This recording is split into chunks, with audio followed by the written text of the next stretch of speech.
بسم الله الرحمن الرحيم. Bismillahirrahmanirrahim. Assalamualaikum warahmatullahi wabarakatuh. Waalaikumsalam warahmatullahi wabarakatuh. Nama? Alhamdulillahi rabbil alamin. Wassalatu wassalamu ala asyrafil anbiya'i wal mursalin. Sayyidina wa habibina wa qurrati a'yunina wa maulana Muhammadin wa ala alihi wa sahbihi ajma'in, amma ba'd. Alhamdulillah, nashkurullah azza wa jalla haitsu yumkinuna an naltaqiya fi hadha al-yawm ma'a darsi مع الدرس في علم الفقه خاصة في فقه الإبادة، حيث أننا سنواصل درسنا لهذا العلم من خلال كتاب التظهير في أدلة متن الغاية والتقريب للشيخ مصطفى ديب البوغا حفظه الله تعالى. واليوم إن شاء الله سنواصل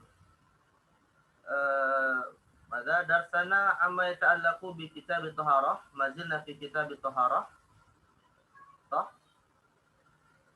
طيب، يعني في مسألة الاستنجاء. طيب، من آخر القارئة للكتاب؟ yang baca terakhir siapa? Terakhir siapa yang baca? Maryam? Qara'ti? Bil'ams? Maryam Jamilah? Maryam Marido, Ustaz. Ayo toh. Melia? Hadira, Ustaz. Hah? Hadira. Adira, baik. Iqra'i ya Melia Salsabila. Faslun. Wal istinja'u. Dari wal istinja'u, Ustaz. Suaranya dikerasin. Teriak. Bismillah. Wal istinja'u wajibun minal bauli wal ghaiti. Wal afdalu an yastanji'a bil ahjari thumma yutbi'aha bil ma'i. Wa yajuzu an yaqtasira 'alal ma'i aw 'ala thalathati ahjarin yunqi bihinnal mahalla. Fa idza arada al-iqtisara 'ala ahadihima fal ma'u afdalu. طيب. في هذا المقطع في هذه الفقرة هناك حكمان atau hunaka pembahasan. Dalam potongan matan ini ada dua pembahasan, ya. Al-mabahatul awal fi hukmil istinja wal mabahatul tsani fi maratib afdaliyati kaifiyatil istinja. Ya, pembahasannya pertama hukum istinja dan yang kedua adalah tingkatan dari sisi metode yang afdal dalam proses istinja. Ya. Qala al-Qadi Abu Syuja al-Asfahani wal istinja wajibun minal bauli wal ghaid. Ya. Yani anna hukmal istinja fi syara' wajib ba'da kulli man taghawwata wa bala wa ba'da taghawwut wa tabawul, ya. Nah, jadi setelah BAB dan BAK para ulama menegaskan hukumnya adalah wajib beristinja, ya, wajib beristinja. Dan istinja itu ibarat taharah at-taharah minan najasah kama kuntu sabiqan, ya. Istinja termasuk bagian dari bersuci dari najis, bukan bersuci dari hadas. Ya. Jadi istinja itu bersuci dari najis karena yang disucikan adalah mahalul khuruj. Ya, yang disucikan adalah tempat di mana keluarnya al-baul wal ghaid, ya, tempat keluarnya kotoran manusia. Nah, jadi dia bukan tahar dari hadas. Meskipun khurujul ghaid wal baul ya hadatsun, ya. Keluarnya itu hadas, tapi mensucikan mahal itu adalah mensucikan najis. Nah, ini bedakan ya antara dua hal ini. Baik. Nah, hukumnya itu fi kulli hal wajibun indal jumhur. Ini sebenarnya kalau kita pakai muqaranatul madzahib, jumhur ulama menetapkan wajib bersuci dari wajib beristinja setelah buang air besar atau buang air kecil. Tapi kalau dalam mazhab Hanafi, ya ini satu mazhab yang menyelisih jumhur dalam masalah ini, berpendapat bahwa beristinja itu hukumnya sunnah muakkadah. Kecuali kalau dalam rangka hendak bersuci dari atau hendak dalam rangka melaksanakan ibadah sholat. Nah, barulah kemudian dalam mazhab Hanafi hukumnya wajib, karena itu masuk di antara syarat sahnya ibadah sholat. Tapi kalau dalam mazhab jumhur, terlepas mau dalam rangka sholat ataupun tidak, intinya istinja hukumnya adalah wajib. Ya, hukumnya adalah wajib. Nah, dasarnya apa? Dasarnya, nah ini. Ya, rawal Bukhari wa Muslim an Anas bin Malik radhiyallahu anhu qala kana Rasulullah sallallahu alaihi wasallam yadkhulul khala fa ahmilu ana wa gulamun nahwi idawatan min ma'in wa anazah fayastanjiya bil ma'i. Idzan ad-dalil ala wujubihi al-amal bi sunnatin Nabi sallallahu alaihi wasallam. Anna Nabi sallallahu alaihi wasallam ba'daan madayaq dihajatahu fil khala ya yastanji, ya. Jadi Rasulullah beristinja setiap kali setelah buang hajat. Al-khala makanu qada'il hajah. Ya. Idawah ina'un saghir min jildin. Jadi cerita Anas bin Malik mengatakan ketika Nabi SAW buang hajat, ya, beliau fa'ahmilu anna wa gulamun nahwi idawatan min ma'. Nah, beliau ini membawakan untuk Nabi SAW ina'un saghir min jildin, yaitu wadah yang di dalamnya terisi air, ya. Kemudian dan juga membawakan untuk Nabi anazah. Anazah al-harb al-qasir. Ini hati-hati ya akhwat. Bacanya anazah, bukan anzah. Bitaskin nun. Apa beda antara anazah dan anzah? Kalau anzah dengan mensukunkan nun itu artinya apa? Kalau anzah.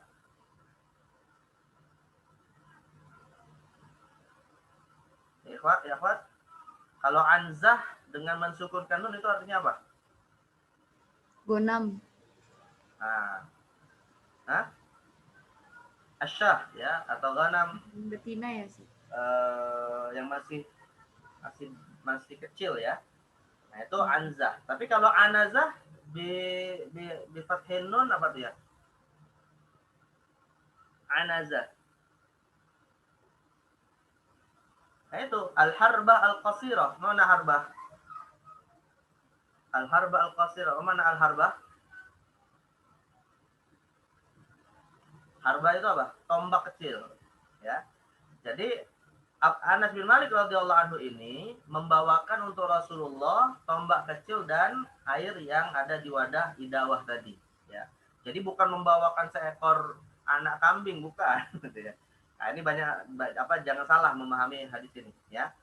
Jadi maksudnya harbah itu dalam rangka untuk apa? Tongkat itu atau tombak kecil itu fungsinya adalah untuk menjadi sitter, ya, untuk menjadi tempat Nabi menutupi diri ketika beliau buang hajat. Ya, karena di sini juga ada isyarat perintah untuk membuat penutup, ya.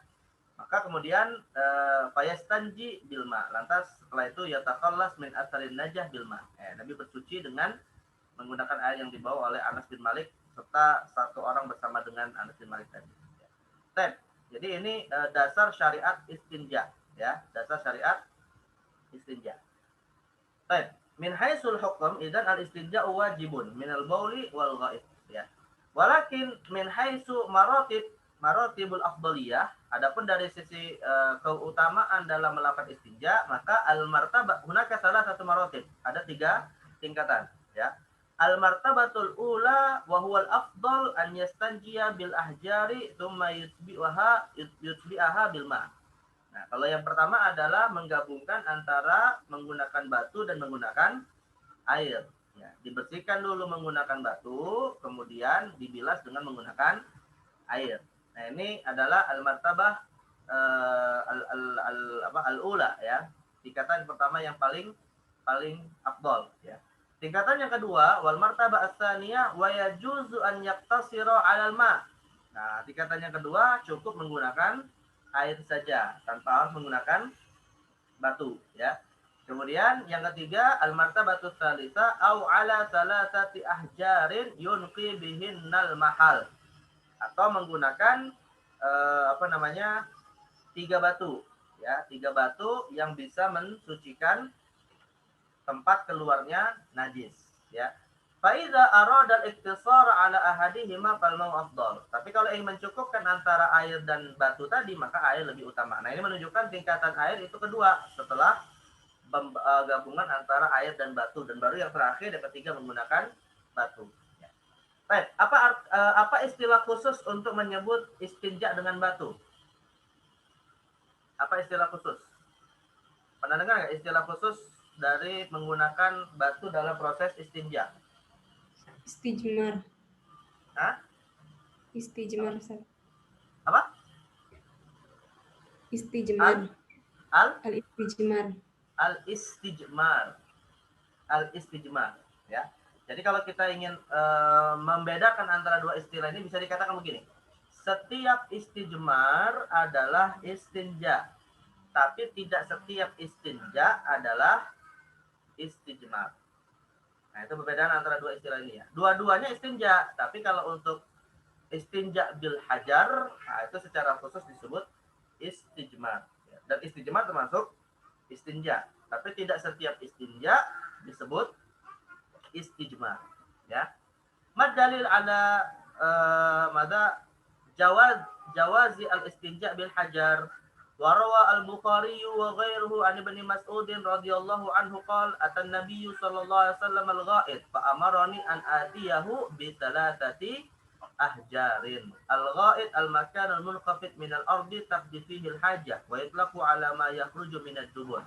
Ya, al-ghaid itu ada dua makna. Pertama adalah tempat di mana orang buang hajat. Yang kedua juga digunakan untuk tempat keluarnya najis. Itu disebut dengan al-ghaid, ya. وروى أبو داود وغيره عن عائشة رضي الله عنها أن رسول الله صلى الله عليه وسلم قال إذا ذهب أحدكم إلى الغائط فليذهب معه بثلاثة أحجار يستطيب بهن فإنها تجزئ عنه. يستطيب معناه يستنجي. سمى بذلك لأن المستنجي تطيب نفسه بإزالة الخبث عن المخرج ويجزئ كل جاف طاهر كالورق ونحوه. Baik, nah ini Syekh Al-Bukhari memberikan tambahan hukum, ya. Jadi intinya untuk istinja, metode yang ketiga, tertib yang ketiga adalah menggunakan selain air. Ya, walaupun hadis-hadis Nabi menyebutkan bahwa selain air yang dimaksud adalah satu ahjar, 3 jenis atau 3 buah batu. Nah, tetapi kata Syekh Al-Bukhari, wa yujzi'u kullu jafin tahirin kal waraqi wa nahwi. Nah, dibolehkan menggunakan apa saja, yang penting dia bersifat jaf. Jaf itu artinya kering, ya. Maka tidak boleh misalnya menggunakan lumpur walaupun bukan air, karena itu ada unsur basah, ya. Atau misalnya menggunakan gel, ya. Atau misalnya menggunakan misalnya menggunakan pokoknya yang sifatnya tidak kering lah, ya. Nah, itu nggak boleh kalau untuk istinja. Ya, kalau memang tidak kering ya pakai air aja langsung gitu. Dan juga sifatnya harus tahir, harus suci. Maka nggak boleh misalnya menggunakan sesuatu yang tidak suci. Yang tidak suci itu misalnya apa ya akhwat? Istinja misalnya menggunakan kotoran hewan yang sudah kering, nggak boleh. Walaupun udah kering gitu ya, tapi kotoran hewan kan najis, maka tidak dibolehkan. Intinya ada 2 hal yang perlu kita ketahui. Pertama adalah yang namanya istijmar itu tidak mesti menggunakan batu, walaupun itu yang utama, ya. Dan yang kedua, istijmar juga boleh menggunakan benda lain selain batu, tapi dengan syarat-syarat tertentu, ya. Nah, Syekh Al-Bukhari menyebutkan 2 syarat di sini. Pertama adalah jaf, dia bentuk sesuatu yang kering, dan yang kedua suci. Ya. Meskipun sebenarnya ada juga sih syarat yang lain, ya akhwat. Ini sebagai tambahan saja, ya. Jadi yang namanya istijmar itu kalau tidak pakai batu, maka disyaratkan beberapa hal selain 2 hal ini. Pertama misalnya adalah tidak boleh beristijmar menggunakan sesuatu yang memiliki nilai. Ya, memiliki nilai di tengah umat manusia dalam tradisi kehidupan manusia. Misalnya apa? Istijmar pakai cincin emas, nggak boleh. Ya. Istijmar pakai uang rupiah 100 ribuan biar dikatain orang kaya, nggak boleh. Ya. Karena itu punya nilai, gitu ya. Tidak boleh juga istijmar menggunakan makanan, al-mat'umat wal masyrubat, ya, menggunakan makanan. Misalnya istijmar pakai donat, pakai roti, nggak boleh, gitu ya. Itu orang nggak ada kerjaan, gitu.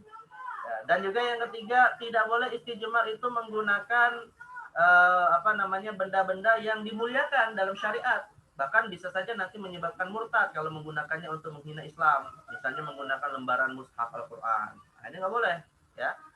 Atau tidak boleh menggunakan benda yang itu dimuliakan sebagai sesuatu yang memang dimuliakan dalam Islam karena kemuliaan bukan secara syiar gitu ya, tapi karena Al-Quran memuliakan. Misalnya manusia. Ya kan Allah mengatakan walaqad karramna bani Adam, Allah memuliakan anak manusia. Maka nggak boleh misalnya, saya mau istijmar, ya tapi pakai jari. Ya nggak boleh, nggak cukup. Ya. Pakai jari sendiri, apalagi pakai jari orang lain. Nah, jari orang lain dipinjam untuk istijmar, nah, nggak boleh. Ya. Nah, ini apalagi misalnya jari orang yang dimuliakan, nah, ini nggak boleh. Ya. Termasuk dalam hal ini nggak boleh juga istijmar menggunakan benda yang itu bisa berbahaya bagi tubuh. Istijmar pakai gergaji, nggak boleh. Pakai pisau. Istijmar pakai paku, korek-korek, nggak boleh. Ya. Nah, ini nggak boleh. Dan yang terakhir, istijmar tidak dibolehkan menggunakan makanan ya makhluk lain. Misalnya seperti tulang yang merupakan makanan dari bangsa jin. Nah, itu tidak dibolehkan. Ya kalau makanan manusia saja nggak boleh, termasuk juga makanan makhluk lain. Bayangkan kalau misalnya jin lagi enak-enak makan tulang, kita ambil tulangnya kita pakai istijmar, ya apa nggak marah itu si jin. Nah, jadi artinya itu pun nggak dibolehkan, ya. Nah intinya boleh istijmar menggunakan benda apa saja, ya. Yang penting tidak berbenturan dengan ketentuan-ketentuan yang tadi kita sebutkan. Misalnya menggunakan kayu-kayu yang berserakan kalau pas misalnya lagi hiking naik gunung gitu kan, nggak ada air, sulit cari batu. Ada kayu-kayu berserakan di dalam hutan, nah bisa dipakai istijmar, yang penting nggak mengotori. Atau menggunakan dedaunan, ataupun menggunakan kertas, termasuk tisu kalau hari ini ya, selain air ada tisu, nah itu dibolehkan ya. Intinya tidak mesti pakai batu ya, tetapi juga dengan catatan tidak bertentangan dengan ketentuan syariat. Nah ini kaidah di dalam istijmar. Ya. Tapi kalau misalnya masih ada air, ya tentu jelas afdolnya adalah bilma ya. Baik. Wasil ya Melia wa yajtanib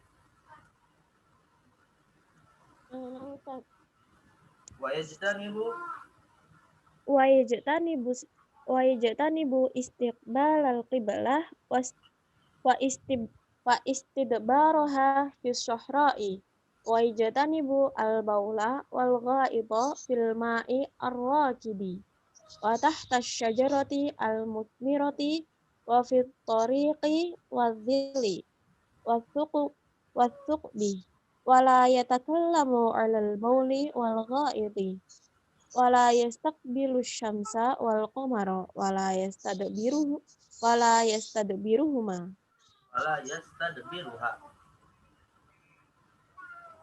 Baik. wa la yastadbiruhuma. Nah, bada an dzakara al-ahkam allati tata'allaqu bil istinja huna madza dzakara asy-syekh al-qadhi Abu Syuja al-Asfahani adabul istinja ya. Adabul istinja. Min adabil istinja awalan wa yajtanibu istiqbal al-qiblati wa istidbaraha bis sahra. Undur. Di sini ada tambahan bis sahra ya. Jadi satu adab yang pertama al-adabul awal ya. Ada istiqbal al-qiblati aw istidbariha fis sahra ya. Tidak boleh menghadap kiblat atau membelakangi kiblat, tapi di tempat yang sahra. Mana sahra ya? Undur. Rawa al-Bukhari wa Muslim an Abi Ayyub al-Ansari radhiyallahu anhu an Nabi sallallahu alaihi wasallam qala idza ataitumul gha'ita fala tastaqbilu qiblata wa la tastadbiruha walakin syarriku aw gharribu.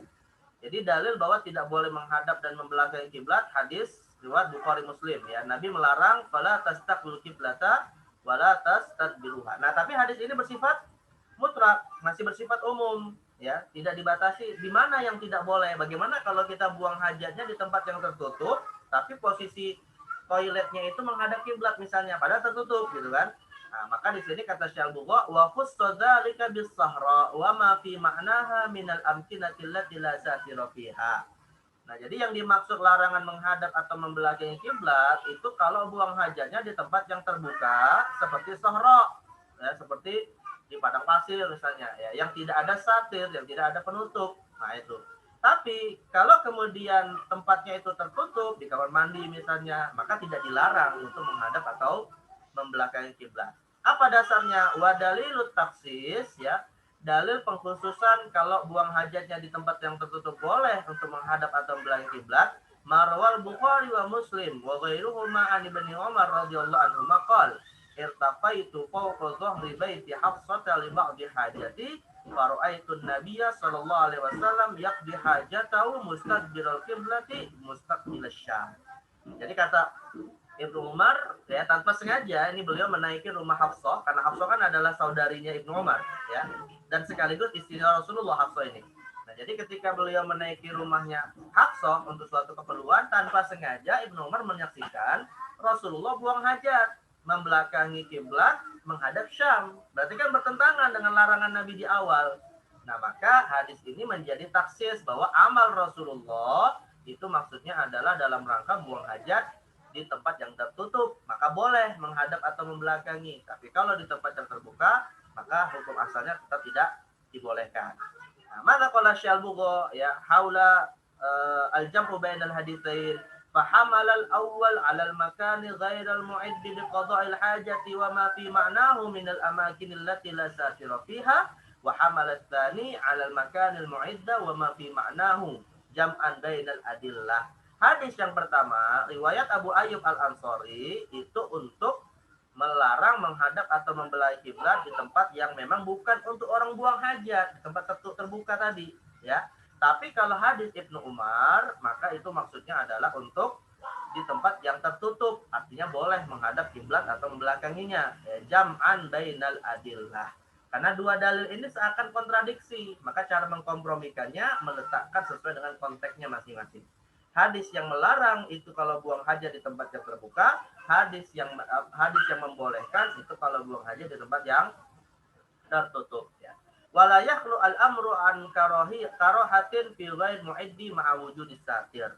Dan juga hukumnya masih dikategorikan makruh kalau misalnya buang hajatnya di tempat yang bukan untuk buang hajat tapi masih dikondisikan tertutup. Artinya begini, buang hajatnya mungkin di tempat terbuka, di tengah hutan, di tengah lapangan, di tengah padang pasir. Tapi kan itu pada dasarnya bukan tempat buang hajat. Namun masih dikondisikan untuk tertutup. Nah, ini masih berlaku hukum kemakruhannya.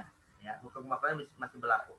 Tapi kalau misalnya buang hajatnya di tempat yang terbuka, nggak ada penutup, maka haram menghadap kiblat atau membelakanginya. Jadi bisa ada 3 hukum ya, Akhwat, ya.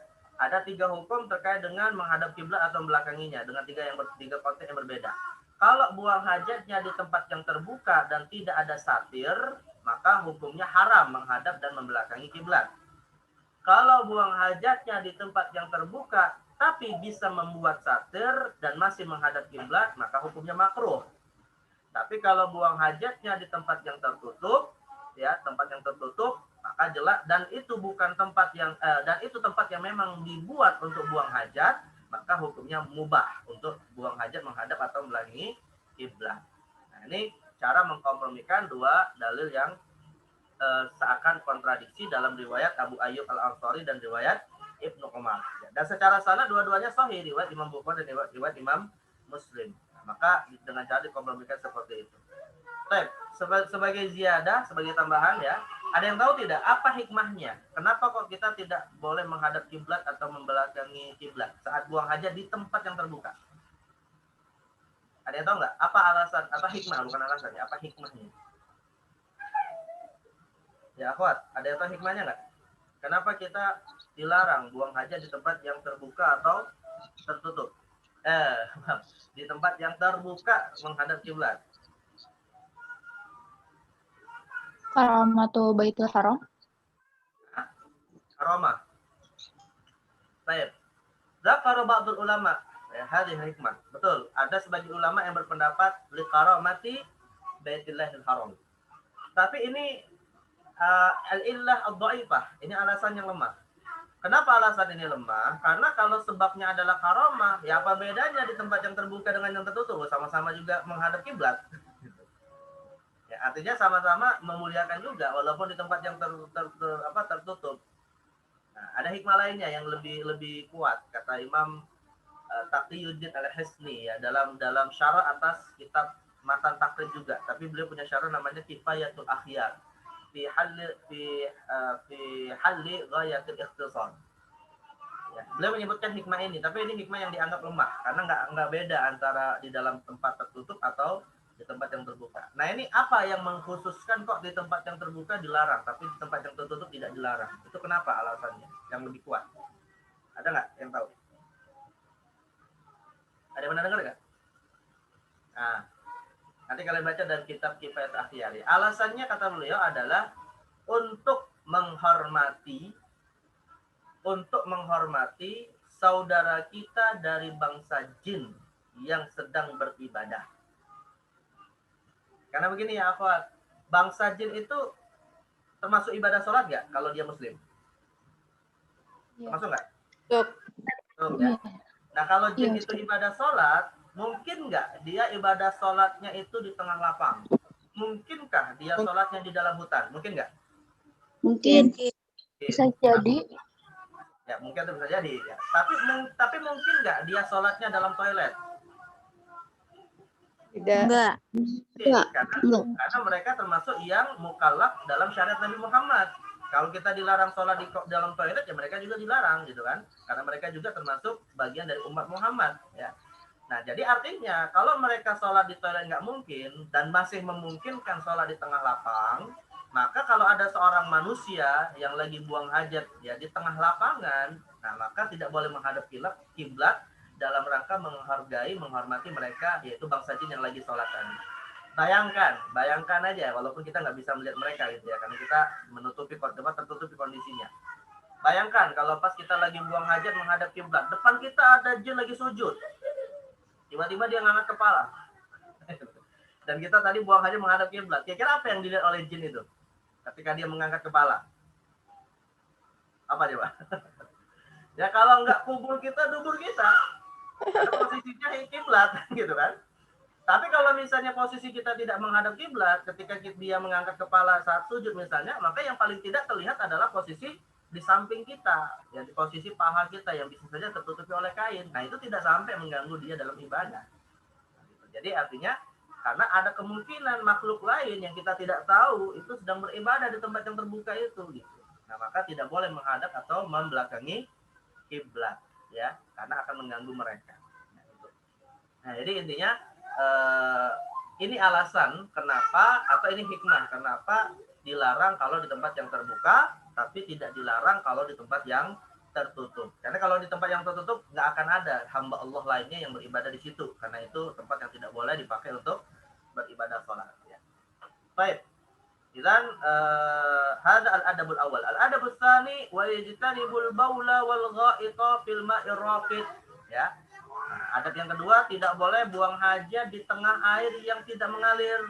Jelas ya, kalau misalnya buang hajatnya di dalam kolam renang, ya di situ lagi banyak orang berenang, dia buang air besar, muncul nanti di permukaan tepung gitu, mirip pisang goreng, nggak boleh gitu ya.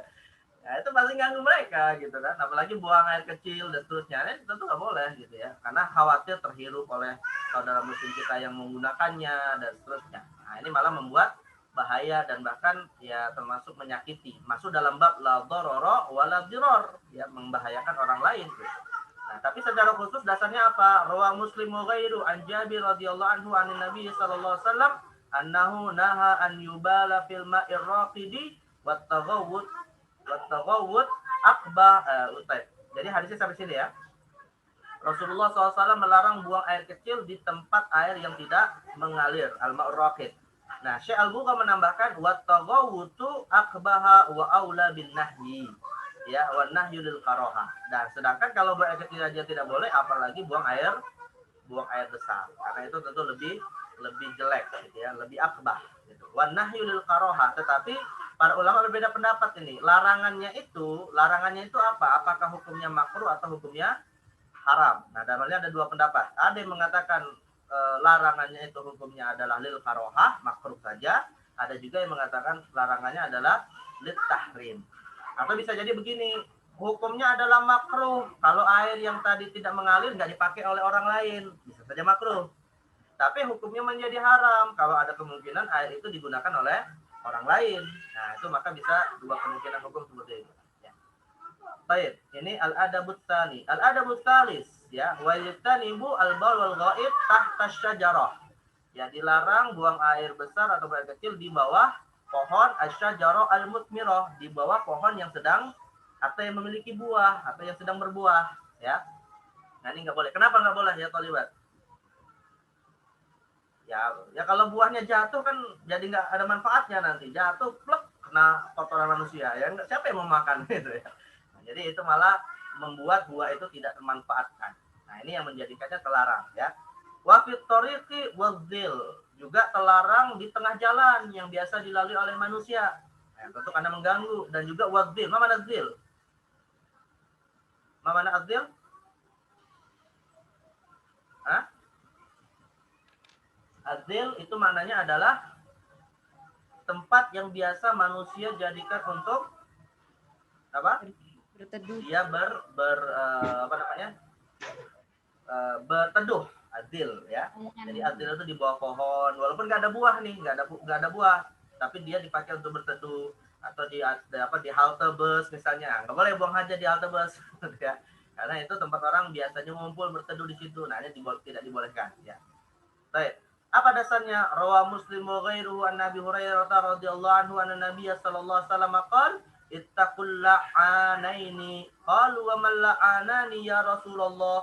Qala alladhi yatakhalla fi tariqin nasi aw fi dhillihim. Al-la'anaini al-amraini al-jalibaini lil-la'ni. Jadi kata Nabi SAW ya, takutlah kamu untuk menjadi orang-orang yang terlaknat. Jadi orang-orang yang dilaknat itu ada di antaranya adalah terkait dengan bersuci. Lantas para sahabat bertanya, siapa mereka yang dilaknat itu ya Rasul? Alladzi yatakhalla fi tariqin nasi aw fi dhillihim. Yaitu orang yang buang hajat di tengah jalan di mana manusia suka melewatinya, atau di tempat manusia suka berteduh di bawahnya. Nah, ini tidak dibolehkan ya. Baik, kemudian wattaqbu, awattuqbu ya. Wa istanibu at-tagha wal bai' wal ghaib fit tuqbi. At-tuqbu, apa arti at-tuqbu? Hah? At-tuqbu itu apa? Lubang sih. Nah, lubang yang biasanya ditempati oleh makhluk-makhluk hewan ya. Nah, itu lubang. Rawa Abu Dawud wa ghairuhu an Abdullah bin Sarjis radhiyallahu anhu qala naha Rasulullah an yubala fil hujur. Fil juhur. Ya. Lubang ini juga disebut dengan al-juhru ya, juhru wa wastaqbu fil ardi, yaitu lubang yang biasanya ada di bawah tanah, di gundukan tanah. Nah, itu namanya disebut at-tuqbu. Nah, itu dilarang ya. Ya jelas alasannya karena bisa mengganggu makhluk yang tinggal di situ. Ya semut, serangga. Yang lebih fatal lagi buah air kecil, ada ular di situ. Keluar kepalanya, masuk. Nah, itu tentu berbahaya bagi dirinya dan juga mengganggu makhluknya gitu ya. Mengganggu hewan-hewan tersebut. Maka tidak dibolehkan ya. Baik, ini adab yang lain. Kemudian adab yang lain adalah wala yatakallamu 'alal bauli wal ghaid. Nah, tidak boleh berbicara ketika buang hajat, apalagi baca Quran, murojaah. Nah, lebih nggak boleh lagi. Nah, jadi bicara aja yang sifatnya adi, yang sifatnya omongan biasa saja nggak boleh, itu ya. Apalagi baca Quran, ya. Apa zikir misalnya nggak boleh. Ya, zikir dengan lisan maksudnya. Kalau zikir dengan hati ya jelas kita tetap lakukan meskipun buang hajat. Tapi dengan zikir lisan aneh tidak dibolehkan. Ya. Dasarnya apa? Rawa Muslim wa ghairuhu an Ibnu Umar radhiyallahu anhu anna rajulan marra wa Rasulullah sallallahu alaihi wasallam yabulu fasallama alaihi falam yarudda alaihi. Bayangkan ya, saya tanya ya akhwat. Menjawab salam itu hukumnya apa? Menjawab salam. Wajib. Tapi dalam kasus di mana orang lagi buang hajat, dia disampaikan salam kepadanya, maka tidak dijawab. Ya. Dan orang yang menyampaikan salam saat orang buang hajat ya tentu nggak adab juga gitu ya. Orang lagi buang hajat disalamin Assalamualaikum gitu ya. Ya janganlah gitu. Makanya Nabi tidak menjawab, mengajarkan kepada kita dua hal. Yang pertama, jangan menyampaikan salam ketika orang buang hajat. Ya. Karena dalam salam itu ya membuat dia berat untuk menyebutkannya, dan kenapa? Karena yang kedua, di dalam ucapan salam ada hal-hal yang sangat dimuliakan. Bahkan menyebut nama Allah wa rahmatullahi. Nah, itu jangan dilakukan saat lagi buang hajat.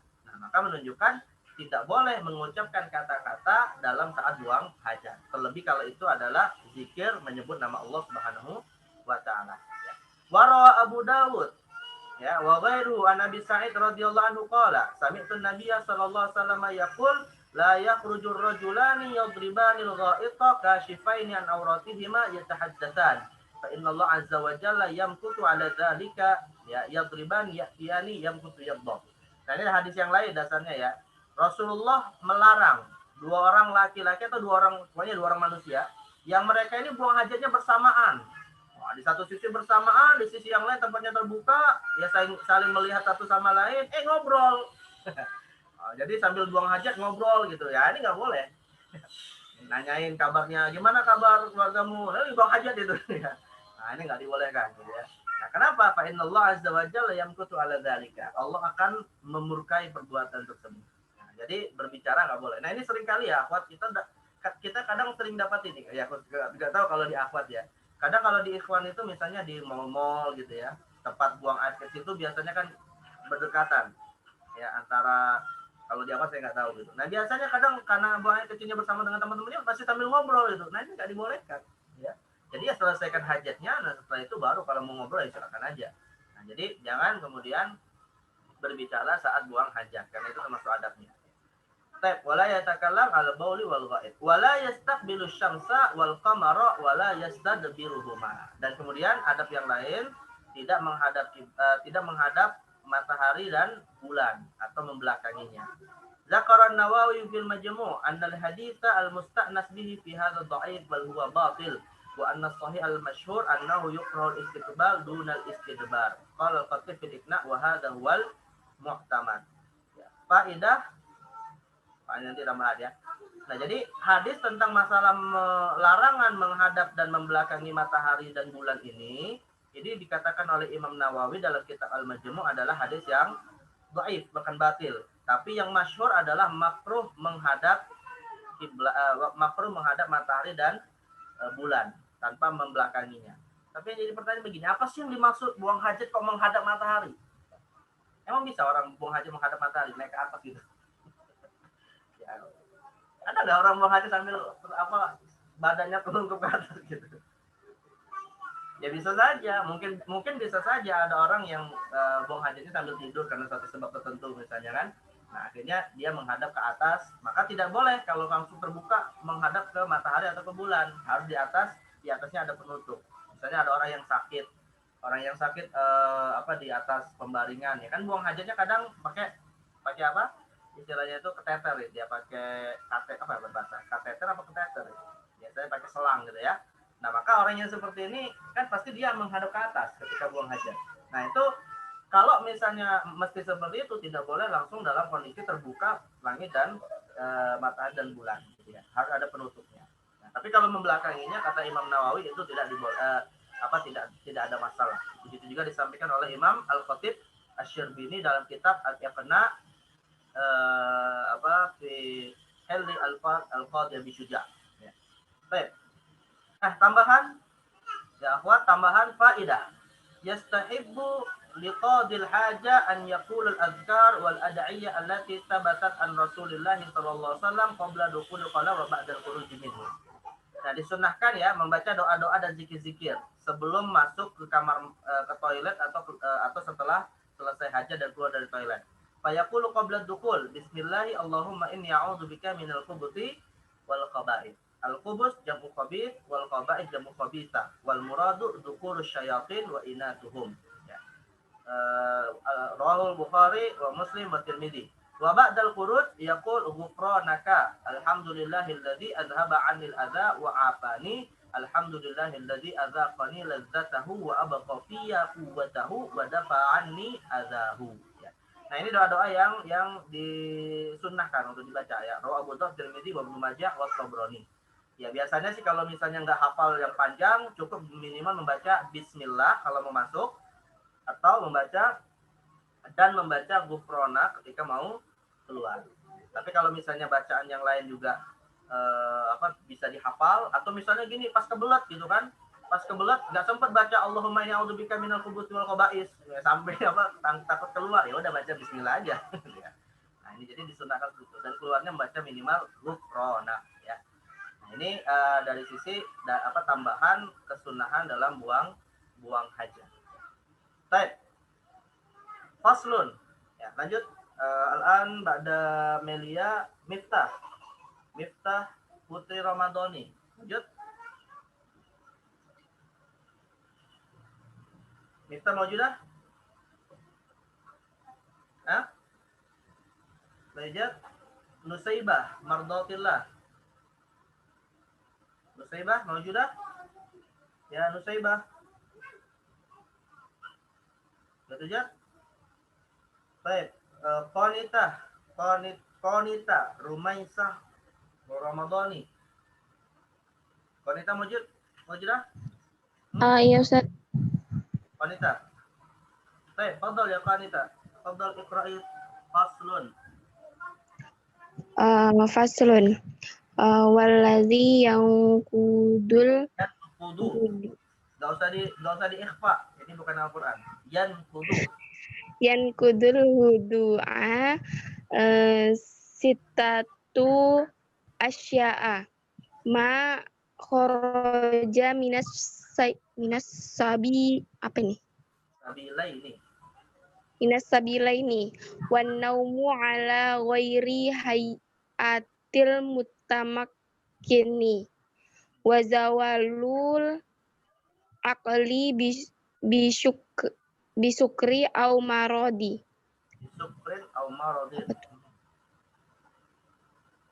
Walamsur rajuli mar'atul ajnabiyat al-mar'ata ajnabiyata. Faidah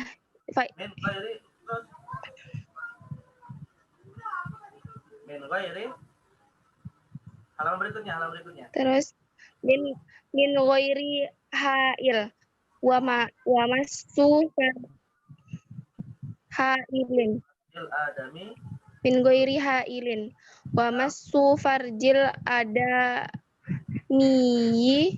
bibatinil kafi wa masu halqahi duburihi alal jadid.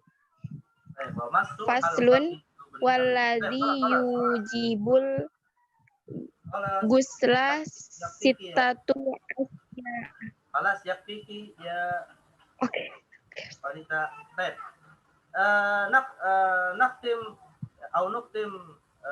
Nuktim ya talibat ma'a hadza. Ya. Cukup. Kita selesaikan ya hari ini dengan pasal terakhir ini, faslun. Walladzi yanqudul wudu'a sittatu asya. Nah, sekarang masuk pasal dari setelah bahas masalah buang hajat, balik lagi ke masalah wudu. Ya. Kalau tadi adalah taharah dari najis, nanti balik lagi taharah dari hadas, yaitu dalam masalah bab wudu. Faslun walladzi yanqudul wudu'a sittatu asya. Ya, alladzi yanqudu yani yubtil. Yanqudu maknahu yubtil. Yang membatalkan wudu dalam mazhab Syafi'i ada 6. Ya, sittatu asya. Ya, al-mubtil awin naqid al-awwal ma kharaja minas sabilain. Setiap hal yang atau keluarnya segala hal ya minas sabilain dari dua jalur keluarnya kotoran, as-sabilain, al-qubul wad dubur itu menyebabkan batal. Apapun yang keluar ya, tidak mesti yang keluar adalah al-ghaid wal baul, bisa jadi ar-rih, bisa jadi kalian makan cincin ya, ketelan lalu keluarnya masih dalam bentuk cincin juga. Nah, itu juga batal itu ya. Nah, jadi intinya apapun yang keluar dari dua kemaluan ini atau salah satu dari dua kemaluan ini adalah membatalkan wudu ya. Mad dalil qala ta'ala au jaa ahadun minkum minal ghaid ay min makani qada al-hajja wa qad qada hajatahu. Wa rawal Bukhari wa Muslim an Abi Hurairah radhiyallahu anhu qala Rasulullah la yaqbalullahu salata ahadikum idza ahdatha hatta yatawadda. Faqala rajulun min ahli Hadramaut mal hadatsu ya Aba Hurairah qala kusaun aw duratun wa qisa ala ma dzakara kullu kharijin minal quburi aw ad-duburi walau kana tahiran. Nah, undur ya talibat. Ya, dasarnya pertama Al-Quran jelas ya yang memerintahkan kita berwudu dalam surah Al-Maidah. Artinya kita diperintahkan wudu karena berhadas dan hadas itu disebutkan setelah ayat wudu ya. Auja ahadum minkum minal ghaiti. Kemudian dasar kedua hadis Nabi. Nabi mengatakan la yaqbalullahu sholatu ahadikum idza ahdatsa hatta yatawaddo. Tidaklah diterima salat seseorang ketika dia dalam kondisi hadas sampai dia berwudu. Nah, yang dimaksud hadas ini apa? Ditafsirkan oleh perkataan sahabat ketika ditanya oleh seseorang dari Hadramaut, dari Yaman, ya. Nah, orang dari Yaman ini bertanya kepada sahabat yang meriwayatkan hadis ini, yaitu Abu Hurairah. Mal hadas ya Abu Hurairah? Apa yang dimaksud hadas ya Abu Hurairah yang menyebabkan dia harus berwudu? Maka Abu Hurairah menyebutkan hadas paling minimal. Hadas paling minimal. Apa itu? Fusaun au duratun. Ya. Apa arti fusa dan durat dalam bahasa kita ya, Thalibat? Mana fusa wa durat di lugatina? Hah? Kentut, ya, kentut. Ya, fusa itu kentut yang tidak berbunyi, itu fusa. Ya. Sedangkan durot itu kentut yang berbunyi, itu durotun. Artinya rih, keluarnya angin dari kemaluan itu menyebabkan batal wudhu. Ya, artinya menyebabkan berhadas. Nah, kalau angin saja yang keluar batal, maka apalagi yang lebih dari itu. Oleh sebab itu, Syekh Al-Bughawi mengatakan waqisa ala ma dzakar, ya. Dan dikiaskan ya kepada fusa dan durot kullu kharijin minal qubuli awid dubur. Setiap hal yang keluar dari kemaluan. Walau kana tahiran, meskipun itu benda yang suci. Yang tadi saya contohkan, benda suci itu tadi misalnya ketelan cincin, keluarnya cincin lagi, tapi cincinnya masih nggak ada kotorannya, ya, termasuk membatalkan wudhu, ya. Nah, jadi ini pembatal wudhu yang pertama, ya, khuruju syai' minas sabilain. Wal mubtil at-tsani wan naumu ala ghairi hayatil mutamakkin. Ya, tidur dalam kondisi yang tidak mutamakkin. Mana mutamakkin? Tidak tetap, tidak tegap, gitu ya. Artinya tidurnya itu ya dalam kondisi yang berpindah-pindah, yang bergoyang-goyang badannya dan seterusnya. Intinya tidak tidur yang sifatnya duduk tetap, gitu ya. Kemudian wazawal aqli bisukrin aw maradin. Hilangnya fungsi akal karena sebab mabuk atau karena sebab sakit. Mad dalil ala hadza al-mubtil. Rawa Abu Daud wa ghairuhu an Ali radhiyallahu anhu qala Rasulullah sallallahu alaihi wasallam wika usyahhi al-ainan faman nama falyatawadda. Wika wal khayt alladhi yarbitu bihi al-kais wa ghairuhu as-sa'ad dubur wal ma'na annal yaqdata tahfazu ma fi dakhil insani min al-khuruji li'annahu yuhissu bidzalika fa idza nama kana naumuhu mudhinnatan li khuruji syai'in minhu. Baik. Pertanyaan begini ya, akhwat. Kenapa kok tidur itu bisa membatalkan wudhu itu? Kenapa alasannya, gitu ya? Sebenarnya alasan kita itu tidur membatalkan wudhu sebenarnya karena terkait dengan alasan yang pertama atau pembatal yang pertama, yaitu kemungkinan keluarnya sesuatu dari kemaluan. Ya, karena begini, saya tanya ya, akhwat. Kalau kalian misalnya lagi kebelet mau buang air besar atau buang air kecil atau kentut lah, ya, kebelet mau kentut, dalam kondisi sadar bisa ditahan nggak? Kalau kondisi sadar bisa ditahan nggak? Bisa. Walaupun bertahannya nggak lama ya, tapi bisa kan ya? Bisa. Tapi kalau tidur Nggak bisa. Nggak nyadar, namanya nggak sadar. Ya, begitu aja Nggak keluar, sadar. kan?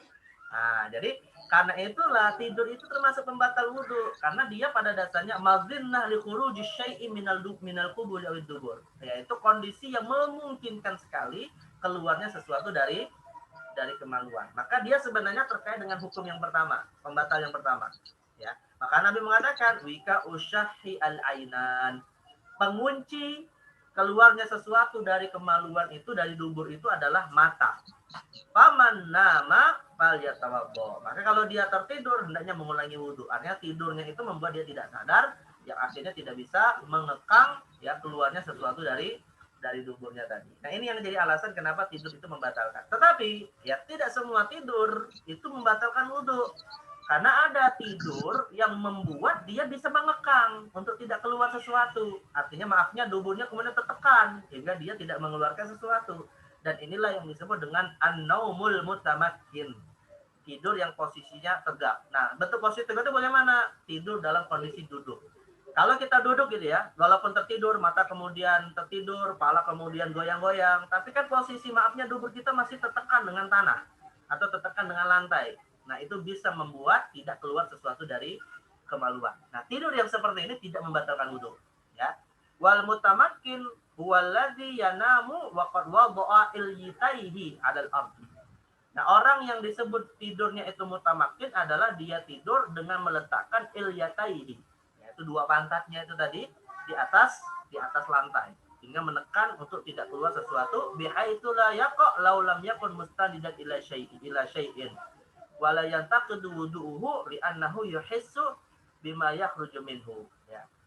Jadi dalam kondisi seperti itu dia bisa bisa di satu sisi bisa menahan, di sisi yang lain kalau misalnya ada sesuatu yang mau keluar dia masih bisa terbangun gitu ya, karena posisinya yang tadi tertekan oleh lantai itu tadi. Tapi kalau tidurnya terlentang atau misalnya tidurnya berbaring, intinya pantatnya tidak ditekan di atas lantai, nah ini tentu akan memungkinkan sangat keluar sesuatu dari kemaluannya dan membatalkan wudu. Nah itu alasannya ya. Baik, wa qisa zawalul aqli ala naumi li annahu ablaghu minhu fi makna, dan dikiaskan kepada tidur hilangnya akal. Ya, karena kalau tidur saja yang orang bisa dibanguni gitu kan, apalagi kalau akalnya hilang, pingsan, mabuk, yang dibanguni sekalipun nggak akan bangun-bangun gitu. Nah, maka itu termasuk yang membatalkan wudu. Ya. Baik. Suma al-mubtil at-talis walam surrajulil mar'atal ajnabiyah, ya, min ghairi ha'il. Nah, pembatal yang ketiga menyentuh al-mar'ah al-ajnabiyah, menyentuh lawan jenis lah secara umum ya, bukan hanya wanita, tapi laki-laki juga. Laki-laki menyentuh perempuan, perempuan menyentuh laki-laki yang al-ajnabiyah. Apa arti ajnabiyah ya akhwat? Lawan dari ajnabiyah apa? Lawan ajnabiyah? Al-mahram. Ya, lawan dari ajnabiyah adalah mahram. Jadi persentuhan antara laki-laki perempuan yang dia bukan mahram, maka itu juga membatalkan wudu. Artinya kalau yang disentuh adalah mahram, ya, dan mahram kita itu ada berapa? Mahram kita ada berapa? Ya, akhwan. Ada yang hafal nggak mahram? Kalian sebagai perempuan nih ya, atau seorang laki-laki, karena mahram itu biasanya bicara perempuan. Laki-laki kepada si perempuan. Ada berapa jenis mahram kita? Ini nggak tahu mahram bahaya nih, nanti salah nikah nih. Karena mahram termasuk yang haram dinikahi. Saya tanya, istri mahram bukan? Istri mahram bukan? Iya mahram. Bukan. Bukan mahram. Bukan. Mahram mu'abbad. Kalau istri mahram, kenapa dinikahi? Kan nggak boleh mahram dinikahi. Ya, kalau mahram nggak boleh. Mahram. Ya, nih ingat baik-baik nih. Mahram itu pertama ada dua. Mahram ada dua. Ada dua jenis mahram. Pertama ada mahram mu'abbad, kedua ada mahram mu'aqqad. Pertama ada mahram yang selamanya, kedua ada mahram yang sementara. Selamanya itu maksudnya adalah ya memang sampai hari kiamat nggak boleh menikah. Tapi kalau yang sementara itu sewaktu-waktu haram, besoknya boleh. Nah, dari dua jenis mahram ini yang tidak membatalkan wudu hanya mahram yang selamanya. Itu tidak batal ketentuan. Selamanya. Adapun mahram yang sementara, maka itu tetap membatalkan wudu. Ya, untuk mahram sementara. Nah, contohnya siapa? Mahram yang selamanya contohnya siapa? Ibu, ayah. Mahram selamanya. Kalau mahram sementara, sekarang mahram besok enggak. Besok itu maksudnya kapan enggak? Contoh apa? Istri. sepupu. Lah. Sepupu bukan mahram. Ipar tadi disebutkan adalah saudara ipar. Ya, seorang laki-laki menikahi seorang wanita, si wanita punya adik atau punya kakak perempuan. Berarti kan posisi sebagai ipar. Ya. Nah, saat si laki-laki ini terikat pernikahan dengan wanita tersebut, ya maka otomatis iparnya di mahram dia nggak boleh dinikahi. Ya, tapi kalau menyentuhnya itu termasuk haram dan membatalkan wudu. Ya. Nah, jadi ini mahram sementara. Tapi kalau kemudian mereka bercerai atau istrinya meninggal, boleh nggak nikah dengan kakak atau adik istri yang sudah meninggal tadi? Boleh. Nah, jadi artinya dia diboleh. Pada saat masih terikat pernikahan nggak boleh, tapi kalau sudah bercerai atau meninggal istrinya maka boleh. Ya. Awalnya nggak boleh, akhirnya menjadi boleh. Nah, inilah yang dimaksud dengan Al-Quran mengatakan wa anta juma'u bainal ukhtain. Diharamkan menggabungkan dua saudara dalam ikatan pernikahan. Artinya ipar itu nggak boleh dinikahi selama masih terikat dengan pernikahan saudarinya. Ya. Siapa lagi? Contoh mahram sementara. Mahram sementara. Mertua termasuk Ustaz. Mertua. Enggak, Mertua. mertua mahram selamanya. Nih, contoh mahram sementara. Istri tetangga.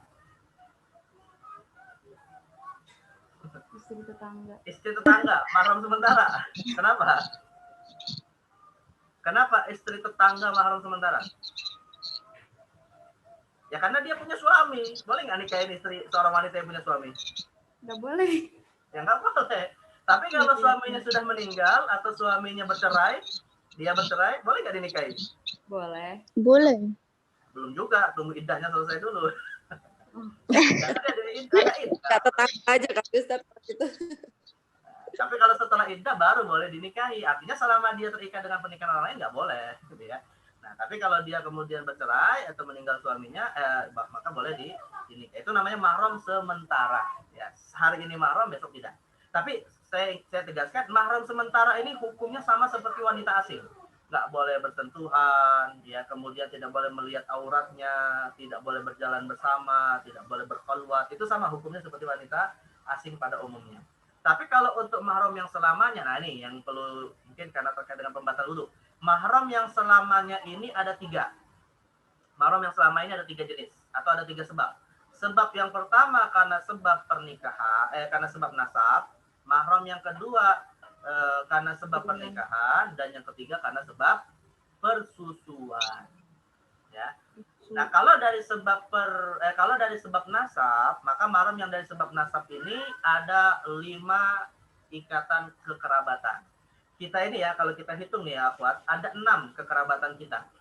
Jadi kita tuh punya hubungan kerabat kepada 6 jalur. Ya, pertama orang tua, kedua anak, ketiga saudara, keempat paman bibi, kelima keponakan, keenam apa? Sepupu. Orang tua, anak, saudara, paman bibi, kemudian keponakan dan sepupu. Dari 6 ikatan kekerabatan ini, ya, 5 diantaranya mahram, kecuali 1, yaitu sepupu.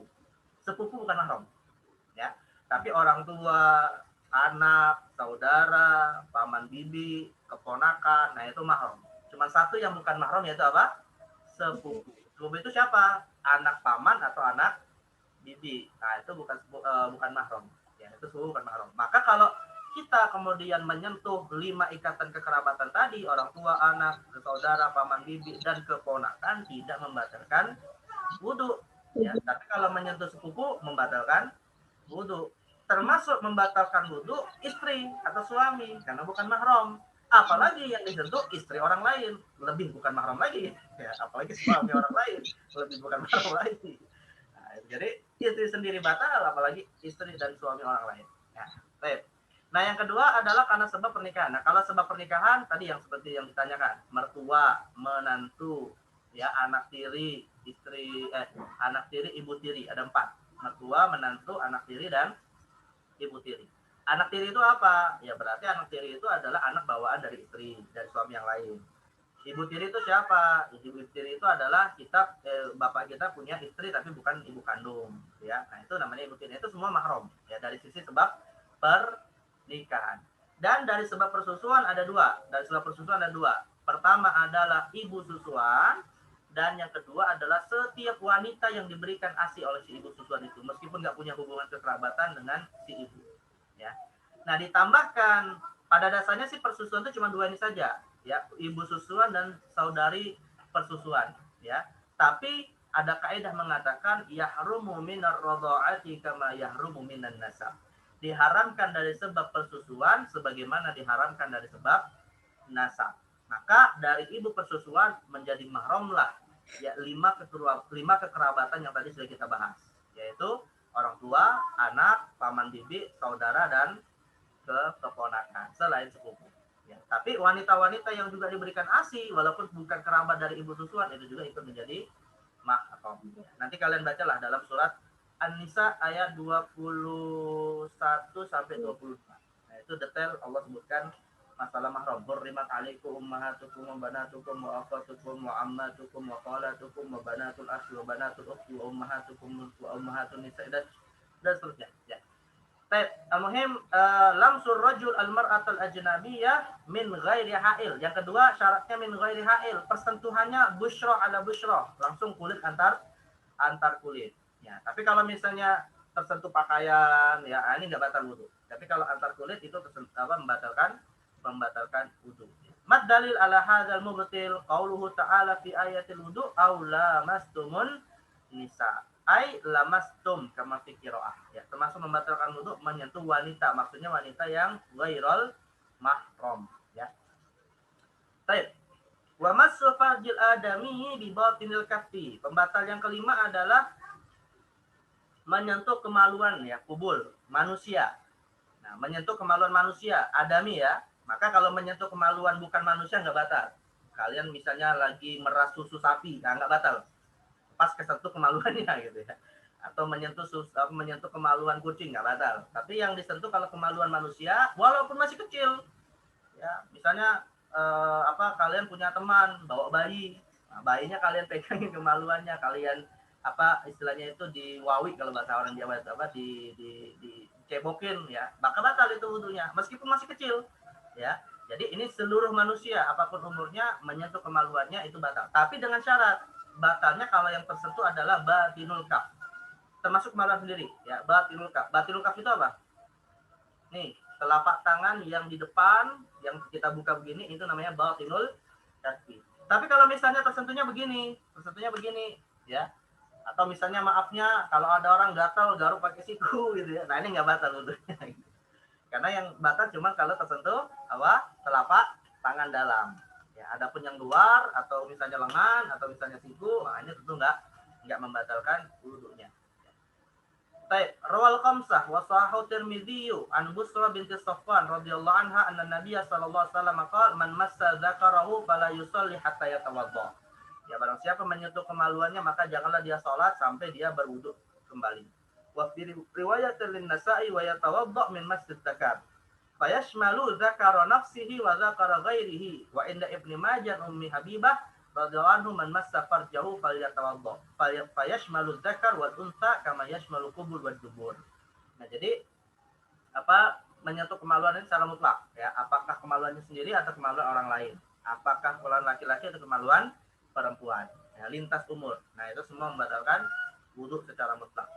Wal akhir ya nahtatim huna wa massu halqati duburihi 'alal jadid. Nah, dalam mazhab Syafi'i termasuk pembatal wudu adalah menyentuh lingkaran duburnya menurut pendapat yang baru. Maksud pendapat yang baru itu apa? Artinya begini, ada pendapat lama dari Imam Syafi'i yang mengatakan itu tidak batal. Tapi pendapat yang baru beliau merevisi mengatakan itu batal. Jadi menyentuh lingkaran dubur ya, bukan duburnya, lingkaran dubur itu juga termasuk membatalkan wudu. Apa pernyataan Syekh Al-Bugha? Wal al-madhhabul jadid maqalahu Syafi'i rahimahullah taala fi Misr tasnifan aw ifta'an wa huwa al-ma'mulu bihi da'iman illa fi masail rajjaha a'immatul madhhab min al-qadimi wa nassu 'alaiha. Jadi begini ya akhwat, ini informasi sebagai tambahan saja ya. Madhab Syafi'i itu kalau dinisbatkan kepada Imam Syafi'i sendiri, maka beliau itu punya dua madhab. Ada madhab qadim, ada madhab jadid. Kalau madhab qadim adalah pendapat-pendapat Imam Syafi'i yang disusun ketika atau diriwayatkan oleh murid-muridnya ketika beliau di Irak, di Baghdad. Itu namanya madhab qadim. Biasanya adalah yang tersusun dalam satu kitab. Walaupun ini kitabnya juga agak sulit mencarinya ya. Nah, yaitu kitab Al-Hujjah. Jadi Imam Syafi'i itu punya kitab namanya Al-Hujjah. Nah, itulah kumpulan-kumpulan fatwa dan pendapat beliau untuk mazhab qadim ketika beliau masih di Irak ya. Nah, setelah kemudian beliau hijrah ke Mesir, karena saat itu di Irak ibu kota Khilafah Abbasiyah ya, khalifahnya punya keyakinan Mu'tazilah yaitu Al-Ma'mun, maka beliau hijrah ya untuk menghindari fitnah yang terjadi. Hijrahnya ke Mesir. Nah, di Mesir beliau kemudian hidup beberapa tahun. Ada beberapa pendapatnya yang direvisi, dan pendapat beliau yang direvisi di mana di Mesir ini disebut dengan madhab jadid, yaitu pendapat-pendapat beliau yang tertulis di dalam kitab Al-Um ya, dalam kitab apa? Al-Um. Nah, kata Syekh Al-Bugha ya, hakikatnya hukum asalnya kebanyakan pendapat madhab Syafi'i yang resmi yang diambil itu adalah madhab barunya, kecuali kalau menurut ulama mutaakhirin kecuali oleh ulama a'immatul madzhab setelah Imam Syafi'i, seperti kata Imam Ibnu Hajar Al-Haytami, Imam Nawawi, Abdul Qayyim Ar-Rafi'i, Syihabuddin Ar-Ramli, yang mereka kemudian menyimpulkan pendapat yang lebih kuat adalah pendapat qadim misalnya, maka yang diambil adalah pendapat qadim. Tapi kalau misalnya mereka tidak memberikan pernyataan itu, maka hukum asalnya pendapat yang jadid, yaitu yang ada dalam kitab ya. Nah, ini cara bagaimana mengambil pendapat Imam Syafi'i yang seakan bertentangan antara dua mazhab. Nah, dalam kasus pembatal wudhu ini, ya, wa massu halqati duburihi, menyentuh lingkaran dubur, itu dalam mazhab qadim tidak batal, tapi dalam mazhab jadid batal. Dan dalam hal ini Imam Al-Qadhi Abi Syuja' Al-Asfahani mengatakan yang kuat adalah pendapat yang jadid, ya, bahwa itu membatalkan wudhu. Maka ada 6 ya pembatal wudhu dalam mazhab Imam Syafi'i. Sebenarnya ya akhwat, kalau kita mengambil perbedaan mazhab, ada pembatal wudhu lain yang diperselisihkan ya. Tapi dalam mazhab Syafi'i cuma 6 ini saja. Kalau dalam mazhab yang lain itu misalnya ada yang mengatakan memakan daging yang dibakar, ya, memakan makanan yang dibakar itu membatalkan wudhu. Memakan daging kambing itu membatalkan wudhu dalam mazhab Hambali. Kemudian termasuk membatalkan wudhu adalah kalau dalam mazhab Hanafi misalnya adalah tertawa dalam sholat, nah itu membatalkan wudhu. Ya. Bahkan ada dalam mazhab tertentu tidak batal, tapi dalam mazhab Syafi'i batal. Menyentuh kulit wanita non mahram dalam mazhab Hanafi nggak batal, tapi dalam mazhab Syafi'i itu batal. Jadi ada khilafiyah gitu ya. Tapi kalau kita di Indonesia, maka sebaiknya konsisten dengan mengikuti mazhab Syafi'i agar beragama kita itu disiplin. Bukan berarti kita mengingkari pendapat lain ya. Pendapat lain juga ada dasarnya, ada dalilnya gitu. Tetapi kalau kita ingin disiplin dalam beragama, sebaiknya kita mengikuti mazhab setempat saja, kecuali dalam kondisi darurat yang membuat kita kemudian memilih pendapat lain sebagai bentuk alternatif. Ya silakan. Ketika misalnya tawaf, kalian misalnya ketika tawaf, khususnya kaum laki-laki nih ya. Kalau tawaf itu kan jutaan manusia ibadah haji, terbuka posisi kulit bahu sebelah kanannya, yang mungkin agak sulit untuk terhindar dari persentuhan dengan non mahram. Ya kalau misalnya setiap kali bersentuh dengan non mahram di tengah jutaan manusia, pegangan tangan dengan istrinya itu membatalkan wudhu dan otomatis tidak boleh melanjutkan tawaf karena mengulangi wudhu, kan repot. Ya, baru masuk tawaf batal, keluar wudhu, masuk lagi batal, keluar wudhu. Nah, ini memberatkan gitu. Maka kemudian bisa saja orang yang seperti ini berpindah kepada mazhab yang tidak batal, yaitu mazhab Hanafi misalnya. Tapi kalau misalnya nggak ada kondisi seperti itu, ya hukum asalnya sebaiknya kita di Indonesia mengikuti mazhab Syafi'i. Karena ini adalah mazhab mayoritas masyarakat Indonesia dan ilmu yang kita pelajari dari kecil. Ya di TPA, kalau dulu misalnya kalian pernah waktu SD itu ada taman pendidikan Al-Quran, ya rata-rata inilah fikih kita. Nah, jadi intinya ini untuk mendisiplinkan saja agar kita tidak bermain-main dengan agama. Baik, ya talibat, rubbama naktafi huna, kita cukupkan saja pada pembahasan masalah istinja dan nawaqidul wudu ya. Wa ghadan insyaallah sanuwasil fi al-mabahats al-jadid, lakin lazilna fi mabahats al-hadath, at-taharatu min al-hadath, khassah al-hadath al-akbar ya, yaitu dengan cara ritual melakukan ghuslul janabah. Sampai sini ada yang mau bertanya dulu? Saya ingin menginformasikan tugas yang nanti menjadi mungkin mengganti nilai UTS atau menjadi nilai tugas harian. Sebelum saya sampaikan informasi, kalian ada yang mau bertanya dulu? Silakan. Kalau tidak langsung saya informasikan tugasnya. Untuk tambahan nilai. Nggak ada pertanyaan? Afwan, kalau memakan daging unta itu madhab apa ya Ustaz? Memakan daging unta membatalkan wudhu itu madhab apa Ustaz? Memakan daging unta membatalkan wudhu dalam madhab Hambali. Dalam madhab Hambali. Tapi jumhur ulama dari madhab Hanafi, Syafi'i dan Maliki itu tidak batal. Adapun hadis riwayat Imam Muslim yang mengatakan itu batal karena Rasulullah ditanya, bagaimana kalau aku makan daging kambing, apakah mesti mengulangi wudhu? Nabi mengatakan kalau mau wudhu, kalau tidak nggak masalah. Lalu bagaimana kalau daging unta? Nabi katakan wudhu lah. Nah, jadi seakan makan daging unta itu membatalkan wudhu karena dibedakan dengan makan daging kambing yang Nabi tidak kasih pilihan. Nah, tetapi mayoritas ulama berpendapat yang dimaksud dengan perintah wudhu dalam sebab memakan daging unta ini ya itu adalah perintah yang sifatnya anjuran, bukan dalam rangka membatalkan wudhu. Sifatnya anjuran saja, artinya wudhunya tetap sah, hanya saja dianjurkan untuk mengulangi wudhu dalam mazhab jumhur. Ya, kalau mazhab Hambali tidak, mereka mengatakan itu dalam rangka membatalkan wudhu. Ya, dan dasar mazhab jumhur ulama, ya terlibat dasar mazhab jumhur ulama adalah ada hadis yang disampaikan oleh Ibnu Abbas bahwa Ibnu Abbas mengatakan al-wudu'u mimma yakhruju wa laisa mimma yadkhulu. Ya, kata Ibnu Abbas, wudu itu disebabkan apa yang keluar, bukan apa yang masuk.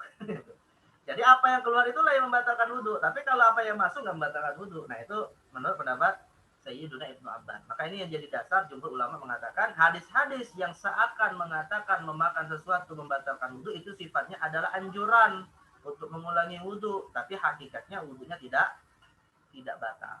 Nah, ini pendapat jumhur ulama. Ya. Tapi yang tadi mengatakan batal adalah mazhab siapa? Hambali. Hambali. Berarti ya ini khilafiyah lah ya. Nah, artinya kalau ingin berwudu lebih baik untuk kita menghindari perdebatan. Tapi kalau tidak wudu, ya mazhab kita Syafi'i memang tidak mengatakan batal, ya udah nggak masalah.